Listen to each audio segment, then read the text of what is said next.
Merhaba. Hadi dürüst olalım. Çoğumuz yapmışızdır. Grip olup yatağa düşünce aklımıza ilk gelen şey hemen bir antibiyotiğe sarılmak olur. Peki, bu yaygın alışkanlığın arkasındaki gerçek ne? Gelin, antibiyotiklerin grip gibi durumlarda neden işe yaramadığını ve bu masum görünen hareketin aslında ne kadar büyük sonuçlar doğurabileceğini birlikte inceleyelim. Evet, o an geldi. Yataktan kalkacak haliniz yok, boğazınız yanıyor, ateşiniz var. Aklınızdan geçen ilk çözüm antibiyotik mi? Eğer öyleyse yalnız değilsiniz. Bu neredeyse hepimizin bir refleksi. Ama bu refleks ne kadar doğru, hatta sağlığımıza ve belki de tüm dünyaya ne kadar zararlı olabilir hiç düşündünüz mü? İşte şimdi bu konunun derinine iniyoruz. Meseleyi çözmek için önce düşmanı tanımak lazım, değil mi? Vücudumuzdaki bu savaşta da genellikle iki farklı mikroskobik düşmanla karşı karşıyayız: bakteriler ve virüsler. Ve ilk adımımız bu iki rakibi birbirinden net bir şekilde ayırt etmek.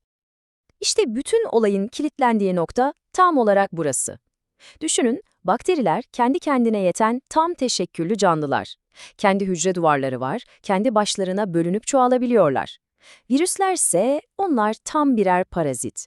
Yaşamak ve çoğalmak için size, yani sizin hücrelerinize muhtaçlar. Ve en önemlisi, işte kilit nokta bu, onların bakteriler gibi bir hücre duvarı yok. Bu küçücük fark aslında her şey demek. Ve işte bu temel farkı anladığımız zaman bir antibiyotiğin grip gibi viral bir enfeksiyonda neden hedefi tamamen ıskalayan bir silaha dönüştüğünü de çok net görüyoruz. Şöyle hayal edelim. Penisilin gibi antibiyotikler çok özel bir anahtar gibi çalışır ve bu anahtarın açabildiği tek bir kilit var, o da bakterilerin hücre duvarı.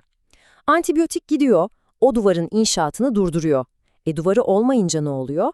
Bakteri savunmasız kalıyor ve pat yok oluyor. Peki ya virüsler?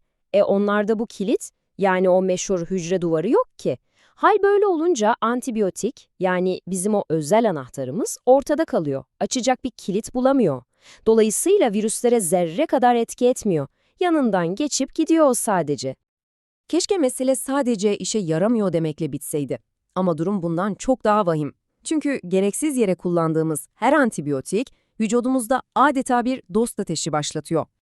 Şimdi şöyle bir durum var. Aldığınız o antibiyotik akıllı bir bomba değil. İyi ile kötüyü ayırt edemiyor. Yani evet, hedeflenen birkaç kötü bakteriyi yok ediyor ama bu sırada bizim için çalışan, bağışıklık sistemimizin bel kemiği olan milyarlarca dost bakteriyi de katlediyor. İşte bağırsaklarımızdaki bu hassas ekosistemin çökmesine de disbiyoz istiyoruz. Peki bu iç dengesizliğin sonuçları ne oluyor? En basitinden pek çoğumuzun yaşadığı o meşhur antibiyotik ishaline yol açıyor. Ama işin daha da kötüsü uzun vadede astım, alerjiler, hatta obezite gibi çok daha ciddi sorunlara kapı aralayabiliyor. Yani evet, bu tam anlamıyla kendi ordumuza, kendi müttefiklerimize ateş açmak gibi bir şey. Tamam, kendi vücudumuza verdiğimiz zararlar bir yana. Ama bir de madalyonun diğer yüzü var. Ve bu yüz çok daha korkutucu. Çünkü her gereksiz antibiyotik kullanımı hepimizi ilgilendiren devasa bir küresel tehdidi besliyor. Bu tehdidin adı antibiyotik direnci. Ne demek bu? Basitçe bakteriler akıllı yaratıklar. Biz onlara ne kadar saldırırsak onlar da o kadar güçleniyor, evrimleşiyor ve bizim silahlarımıza karşı kendi kalkanlarını geliştiriyorlar. Sonuç, bir zamanlar basit bir hapla tedavi ettiğimiz enfeksiyonlar tekrar ölümcül birer tehdit haline geliyor. Korkutucu değil mi? Peki nasıl yapıyorlar bunu? İnanılmaz yöntemleri var. Mesela antibiyotiği parçalayan kendi özel enzimlerini üretiyorlar. Ya da antibiyotiğin gelip yapışacağı hedefi tanınmaz hale getiriyorlar, bir nevi kılık değiştiriyorlar. Hatta o da yetmiyor, içeri sızan antibiyotiği özel pompalarla dışarı atıyorlar.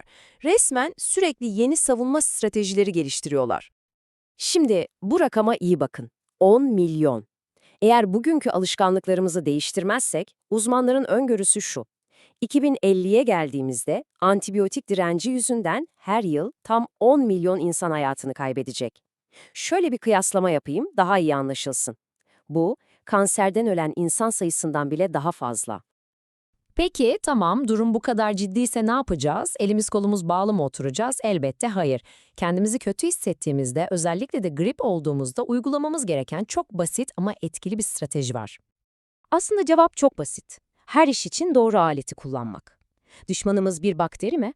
O zaman evet, doğru silah antibiyotik. Ama karşımızdaki grip gibi bir virüsse O zaman cephanelikten bambaşka bir silah çıkarmamız gerekiyor. Antiviraller. Antivirallerin çalışma prensibi tamamen farklı. Onlar gidip bir duvara saldırmazlar. Onların işi virüsün hücrelerimizin içine girdikten sonraki planını bozmak. Yani virüsün kendini kopyalamasını, çoğalmasını engellerler. Böylece bizim kendi bağışıklık sistemimize "hadi bakalım, düşman zayıfladı, şimdi sıra sende" demek için zaman kazandırırlar. Bakın, Sağlık Bakanlığı'nın bu uyarısı çok önemli. Her şey doğru tanıyla başlıyor. Yani benim boğazım ağrıyor, kesin antibiyotik lazım demek yerine mutlaka bir hekime danışmamız gerekiyor. Çünkü hastalığınızın sebebinin bakteri mi yoksa virüs mü olduğuna sadece ve sadece bir doktor karar verebilir. Ve ancak ondan sonra doğru ilacı doğru dozda kullanabiliriz. Kısacası günün sonunda aklımızda kalması gereken formül bu.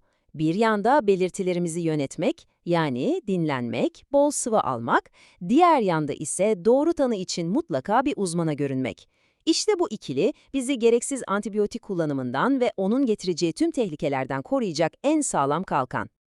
Peki tüm bunları öğrendikten sonra bir sonraki sefer kendinizi hasta hissettiğinizde ne yapacaksınız? Ezbere bir tedavi mi isteyeceksiniz yoksa doğru tedaviyi mi talep edeceksiniz? Unutmayın, bu sadece sizin sağlığınızla ilgili bir karar değil. Bu hepimizin geleceğiyle ilgili bir sorumluluk. Ve daha bilinçli olmak hepimizin kendi elinde.